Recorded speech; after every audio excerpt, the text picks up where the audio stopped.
नमस्कार, प्रणाम।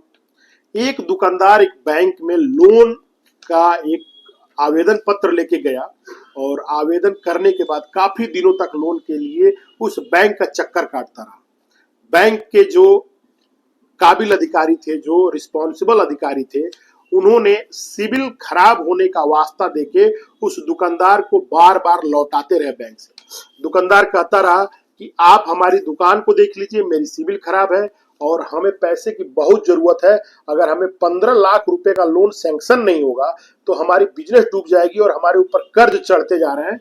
चूंकि मैं अपना दुकान बड़ा करके और अधिक पैसा कमाने का मन बनाया हुआ हूं, तो आप हमारा सहयोग करें और इसमें इस लोन को पाने के लिए सारी काबिलियत मेरे पास है, जिसमें मेरा सिविल भी सही है। बैंक मैनेजर ने इस बात को लिया, लेकिन कहा कि देखिए, हम डॉक्यूमेंट के आधार पर लोन सैंक्शन करते हैं, न कि किसी के कहने से और किसी का जुगाड़ लगाने से करते हैं। बार बार उस व्यक्ति के आग्रह करने के बावजूद जब बैंक मैनेजर नहीं माना, तो वह आदमी बहुत ही उदास होकर बैंक से बाहर आ गया। बैंक से जब बाहर आया तो वह टूट चुका था और अपने दुकान में जाके बैठ गया। अपने दुकान में जैसे वो बैठा, उसके मन में कुछ बातें चलने लगी। वह घबराया हुआ था। उसके हाथ में एक मोबाइल थी और मोबाइल पे वह वीडियो देख रहा था, क्लिप हटा हटा के। उसी दौरान उसको मनी स्क्विड करके एक वेब सीरीज की एक क्लिप दिखी, जिस क्लिप में यह था कि कैसे एक बैंक को लूट के एक आदमी रातों रात करोड़पति बन जाता है। यह क्लिप उसको एक शैतानी उसके मन में भर दिया और वह उसी दिन प्रण कर लिया कि हम इस बैंक को लूटेंगे, क्योंकि यह बैंक हमें लोन देने से मना कर दिया है और मैं अपनी जिंदगी खराब करने से अच्छा कि बैंक को लूट के अपनी जिंदगी को बना लूं। यह जो सच्ची घटना है यह बेंगलोर की है। बेंगलोर के पास लगभग 325 किलोमीटर दूर एक कस्बा है जिसका जिला है, जिले का नाम है दावनगिरी, और उस दावनगिरी जिले में एक कस्बा पड़ता है नया मेती। 28 अक्टूबर के दिन 2024 में नेहरू रोड पे एक जो दयामती जगह थी, उसके नेहरू रोड पे एक एसबीआई बैंक हुआ करता था। उस एसबीआई बैंक मॉर्निंग में उसके कर्मचारियों ने उसका ताला खुला तो कर्मचारी अवाक रह गए, सन्न रह गए, घबरा गए। चूंकि बैंक 2 दिन के बाद खुल रहा था और जो बैंक खुला था वह 26 तारीख को बंद हो गया था, क्योंकि 25 तारीख को बंद हो गया था, क्योंकि 26 तारीख को फोर्थ सैटरडे था, जिस दिन बैंक की हॉलिडे होती है। 27 तारीख को संडे था और मंडे के दिन 28 अक्टूबर 2024 के दिन जब बैंक खुला तो कर्मचारी सन्न रह गए। कर्मचारियों ने देखा कि खिड़की को काट के हमारे यहाँ बहुत भीषण चोरी की गई है और लॉकर में रखे हुए सोनों को किसी ने चुरा लिया है। लॉकर उस बैंक में 2 थे, एक लॉकर काट के उसमें से सारा सोना निकाल लिया गया था। जो दूसरा लॉकर था वो आधा कटा हुआ था। ऐसा प्रतीत हो रहा था कि जिस कटर से इस लॉकर को काटा जा रहा था उसका गैस खत्म हो गया हो। उस बैंक का एक कर्मचारी थे सुनील कुमार यादव, उन्होंने नयामती थाने को फोन किया कि सर, मैं एसबीआई बैंक से बोल रहा हूं जो नेहरू रोड पे है और इस बैंक में बहुत भीषण चोरी हो गई है, कृपया आप लोग आए। पुलिस आई।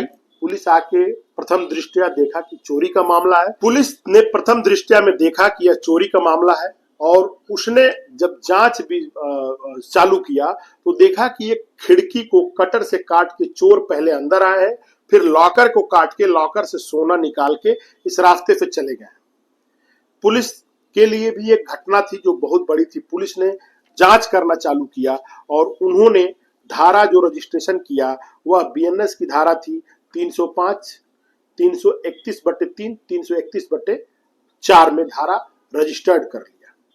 धारा रजिस्टर्ड करने के बाद पुलिस ने वहां पे अब इस केस का जांच पड़ताल चालू कर दिया। चूंकि बहुत ही बड़ा चोरी का कांड था और सेंट्रल बैंक ऑफ इंडिया का, स्टेट बैंक ऑफ इंडिया का चोरी था, तो पुलिस ने इसको बहुत गंभीर मामला मानते हुए डीआईजी जो थे वहां के बी रमेश, एसपी जो थे उमा प्रसाद जी, और उस थाने के जो एसएचओ थे रवि नेक, वह उसी जगह उपस्थित हो गए और कार्रवाई को बहुत तेजी से आगे बढ़ाने लगे। एक जांच टीम का गठन हुआ। जिसमें 5 एसएचओ और 10 दरोगा रैंक के अधिकारियों को शामिल किया गया। और जब कमेटी बन गई तो कमेटी अपने बहुत जोरों से चालू काम किया।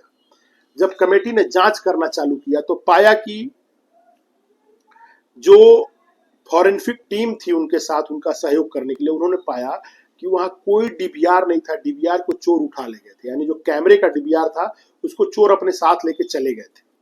दूसरा, जो डॉग स्क्वाड थी, डॉग स्क्वाड जब अंदर आई बैंक के अंदर, तो वहां वो छींक छींक के पागल होने लगे। कुत्ते इसलिए छींक के पागल होने लगे कि जो चोर थे वो चोरी करने के बाद बैंक में चारों तरफ मिर्च का पाउडर छिड़क दिए थे, जिससे कुत्तों को सूंघने की शक्ति कम हो जाए और गंध मैच ना कर पाए कि किसी भी चोर का गंध मिले। अब जो चोर थे उनकी यह जो टेक्निक थी वह बहुत ही नई तरह की टेक्निक थी। लोग परेशान थे सोच के कि ऐसे दिमाग कैसे आ गया, ये तो बहुत एक्सपर्ट चोर लग रहा है। पुलिस सायरन के ऊपर दे गई। पुलिस ने सायरन के बारे में पूछा जब बैंक से कि सायरन क्यों नहीं बजा आपके यहाँ, जब लॉकर का कट रहा था, तो पता चला कि सायरन बहुत ही पुराना था।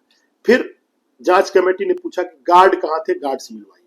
बैंक ने जवाब दिया कि हम लोग इतनी सुरक्षित एरिया है कि किसी तरह के गार्ड की जरूरत ही नहीं महसूस हुई कि हम लोग इस बैंक पे गार्ड रखें। अब पुलिस ने बैंक के सारे कर्मचारियों को सस्पेक्ट मानते हुए प्रथम दृष्टया उनसे पारा पारी एक एक लोगों से बात करना चालू किया, लेकिन उनको कोई क्लू नहीं मिला। अब पुलिस चूंकि दायरे को समझते हुए, केस की नजाकत को समझते हुए अपने सारे तरीके से लोगों को आश्वस्त किया था कि बहुत जल्द ही हम इस केस का डिस्क्लोज करेंगे, लेकिन समय बीतता गया, कोई डिस्क्लोज केस हो ही नहीं रही थी। पुलिस ने अपने जांच का दायरा बढ़ाया और 50 किलोमीटर के दायरे के बीच में जितने सीसीटीवी कैमरे थे उनकी बहुत बारीकी से जांच की गई, लेकिन किसी तरह का कोई जवाब नहीं मिला, किसी तरह का कोई क्लू नहीं मिला। उस सारे 50 किलोमीटर दायरे के बीच में सारे मोबाइल कॉलों को बहुत अच्छे से वॉच किया गया, सारे नए नंबरों की जांच की गई, लेकिन कहीं कोई क्लू नहीं मिला। पुलिस थक गई। अब मैटर जो था वह एक तरह से पुलिस के लिए एक सिरदर्द की तरह साबित होने लगी। पुलिस जब सुराग नहीं मिला तो परेशान होकर अपना दायरा प्रदेश के बाहर के चोरों से और चोर के गिरोह से साधना चालू किया। उन्होंने हर, जैसे कि दिल्ली, उत्तर प्रदेश, पंजाब में जो बड़े चोर गिरोह हैं उनके डाटा को, उनके रिकॉर्ड को देखा गया और 15 साल के सारे बड़े चोरी के रिकॉर्डों के जुड़े लोगों से छानबीन की गई, लेकिन पुलिस को कोई क्लू नहीं मिला। एक दिन की बात है, अब जो ये जांच चल रहा था, अक्टूबर में चोरी हुई थी और अक्टूबर से अब फरवरी का महीना आ गया, मार्च आ गया, यानी कि अक्टूबर, नवंबर, दिसंबर, जनवरी, फरवरी, 5 महीने बीत जाने के बाद भी पुलिस ने इस बैंक डकैती का कोई पर्दाफाश नहीं कर पाया, क्योंकि चोरों ने कोई निशानी ही नहीं छोड़ी कि पुलिस उसके पास पहुंच जाए। अचानक एक दिन की बात है, मार्च में एक पुलिस को कॉल आई और वह कॉल जो आई थी वह आई थी तमिलनाडु के एक गांव से। पुलिस उस जगह पे पहुंची तो उस कॉल कर्ता ने बताया कि मेरा नाम ना बताइए, हमारे गांव में एक आदमी है जिसका नाम है विजय कुमार, वह पिछले 4-5 महीनों में रहन सहन अपना अचानक बदल दिया है। वह लाखों लाख रुपया उधार अपने दोस्तों को देता है और जन्मदिन पे अपने दोस्तों को उनको घर बना के गिफ्ट किया है और अपने घर को भी बहुत आलीशान तरीके से बनाया है और उसके जो भी सगे संबंधी है, रिश्तेदार हैं, उनकी भी लाइफ स्टाइल बदल गई है। पुलिस इस क्लू को यूज समझ के पहुंच गई तमिलनाडु के उस गांव में। वहां जाके उन्होंने विजय कुमार से पूछा कि आखिर में आप काम क्या करते हो। विजय कुमार बताए कि हम कर्नाटका के में एक हमारी दुकान है वीआईपी स्नैक्स करके, जो कि उसी जगह पे स्थित थी जहां पे यह चोरी की घटना हुई थी। पुलिस आसपास के लोगों से पूछना चालू किया तो लोगों ने बताया कि बहुत ही अच्छा और नेक आदमी है।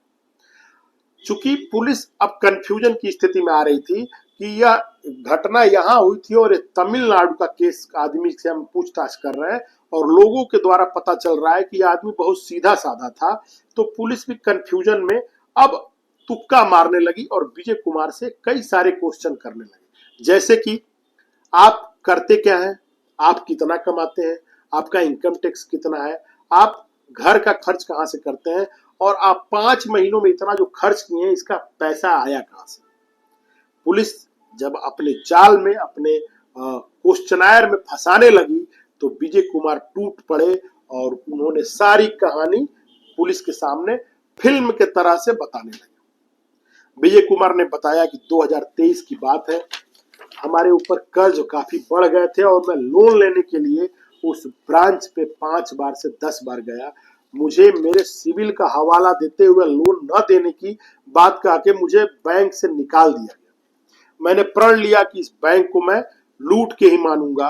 और विजय कुमार जो थे वहां से अपने घर आए तमिलनाडु और यहाँ काफी खोए खोए से रहने लगे। फिर उसने जो मनी स्क्विड नाम की मूवी या वेब सीरीज है उसको देख के 9 महीने तक तैयारी किए और एक 6 लोगों का टीम बनाया, जिसमें वह खुद था, उसका भाई अजय था, उसकी अपनी एक सगी बहन का हस्बैंड बहनोई जो था परमानंद था, जीजा अभिषेक था और एक दोस्त मंजूनाथ और एक अभिषेक नाम का लड़का था। इन 6 लोगों की जो टीम थी वो कभी मोबाइल पे बात नहीं करती थी और लगातार 9 महीने तक चोरी करने की प्रैक्टिस की जाने लगी। वह उस बैंक के पास जाते थे, वहां से कुछ भी उठा के लाते थे और देखते थे कि कितना कब पुलिस मिलती है, कौन हमको देखता है, कहाँ कहाँ कैमरे हैं, क्या तरीका है, कहाँ से हम बैंक में घुस सकते हैं। और उसने करीब जो भी इस बैंक चोरी से रिलेटेड फिल्में हैं, पेपर है या जो भी यूट्यूब से जानकारियां थी, वो सारा जुटा के और इस चोरी के घटना का अंजाम दिया। वह पहले वहां से बाहर गए और बाहर जाके वह जो एक नेमामती के पास एक सेगामती जगह का नाम है, कस्बा है, वहां से उसने एक साइलेंस कटर खरीदा, गैस कटर, उसके साथ मास्क खरीदे और कुछ और इंस्ट्रूमेंट जो चोरी में यूज होने वाले थे उन लोगों ने खरीदा।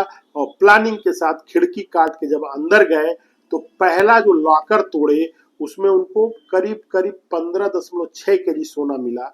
और वह सोना जब दूसरे लॉकर को काटने लगे तो उस लॉकर में आधा ही कटा था कि गैस सिलेंडर का गैस खत्म हो गया, गैस कटर का। वह करीब टोटल 16.6 केजी सोना और कुछ नकदी वहां से लेके निकल आए। निकलते वक्त उन्होंने मिर्च पाउडर का छिड़काव किया। वहां से जब वह घर आए अपने, तो उसमें से 15 केजी सोना एक पास के मैसूर के पास में कुआं था, वहां उस कुएं में उसने छिपा दिया कि इतना पैसा हम लोग कहाँ दिखा पाएंगे, लोगों को कैसे बताएंगे कि हम लोग कहाँ से लाए। लेकिन जो 1.5 किलो सोने का मूल्य था वही वो लोग नहीं पचा पाए और पैसा न पचाने के कारण पुलिस को उन पे शक हुई और गिरफ्तार कर लिए गए। अब आपको बताते हैं कि क्या एक कम पढ़ा लिखा आदमी भी इस तरह की चोरी को कर सकता है। वह कम पढ़ा लिखा तो था लेकिन जुनूनी था और उसके मन में बस गया था कि हमें चोरी करके ही अब आगे बढ़ना है, लोन नहीं मिला तो मुझे चोरी ही करना है। पुलिस फिलहाल उसको गिरफ्तार कर ली है और गिरफ्तार करके अब जांच आगे बढ़ाया जा रहा है। जब उससे सारा सोना पूछने के बाद जब बरामद किया गया तो सोने का जो वजन था वो 16 किलो था, उसमें हजारों चैन थे और थाने के 2 दीवालों पे सिर्फ चैन और कड़ा अंगूठी फैला दिया गया था। और यह पुलिस के लिए बहुत बड़ा एक तरह का सरप्राइज था और यह जो घटना थी यह बताने के लिए काफी थी कि बैंक प्रेमाइसेस को सुरक्षित रखने की बहुत जरूरत है और पुलिस को चाहिए कि इन जैसे घटनाओं को रोकने के लिए सीसीटीवी कैमरे की जाल को और अच्छे से बढ़ाया जाए। यह मेरी जो न्यूज है या किसी के मन भावना को दुखी करने के लिए या किसी को आहत करने के लिए नहीं है, एक जागरूकता कार्यक्रम के द्वारा ये मेरा जो चैनल है वो बनाया जा रहा है कि लोगों को समाज में होने वाले बुराइयों और फ्रॉडों के बारे में बता के उजागर करता हूँ। और अगर आपको मेरा काम पसंद आए तो प्लीज मेरे इस चैनल को लाइक और सब्सक्राइब करें। मैं सुधीर शर्मा, आपको प्रणाम।